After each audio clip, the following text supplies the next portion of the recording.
હાલ સોનિયા ગાંધીને લઈને ખૂબ જ દુઃખદ સમાચાર સામે આવી રહ્યા છે।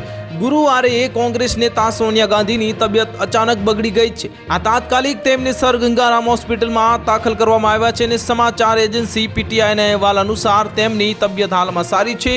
ડોક્ટરોની એક ટીમ તેમનું નિરીક્ષણ કરી રહી છે અને તેમને આવતીકાલે હોસ્પિટલમાંથી રજા આપવામાં આવી શકે છે। કોંગ્રેસ નેતા સોનિયા ગાંધીને ગુરુવારે દિલ્હીની સર ગંગારામ હોસ્પિટલમાં દાખલ કરવામાં આવ્યા હતા અને સૂત્રોએ જણાવ્યું હતું કે તેમની તબિયત સુધારો થઈ રહ્યો છે અને તેમને શુક્રવારે એટલે કે આજે અથવા તો ગમે ત્યારે રજા આપવામાં આવી શકે તેવી શક્યતા છે। અને જો કે તેમને હોસ્પિટલમાં દાખલ થવાનો ચોક્કસ સમય હજુ સુધી જાણી શકાયો નથી, પરંતુ એક સૂત્રએ જણાવ્યું હતું કે તેમને ગુરુવારે સવારે હોસ્પિટલમાં દાખલ કરવામાં આવ્યા હતા।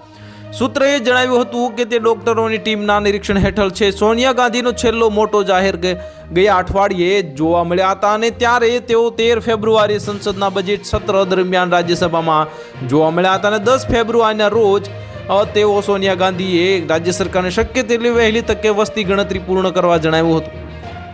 કોંગ્રેસ નેતા સોનિયા ગાંધીને ગુરુવારે સવારે રેગ્યુલર તપાસ માટે સર ગંગારામ હોસ્પિટલમાં દાખલ કરવામાં આવ્યા હતા। હવે આજે તેમને હોસ્પિટલમાંથી રજા મળી ગઈ છે અને તેમની તબિયત સુધારો છે। સૂત્રોએ જણાવ્યું છે કે ડોક્ટરની એક ટીમે તેમને મોનિટરિંગ કરી રહી હતી અને 78 વર્ષીય સોનિયા ગાંધી જાહેરમાં છેલ્લે 13 ફેબ્રુઆરીના રોજ સંસદના બજેટ સત્ર દરમિયાન રાજ્યસભામાં જોવા મળ્યા હતા।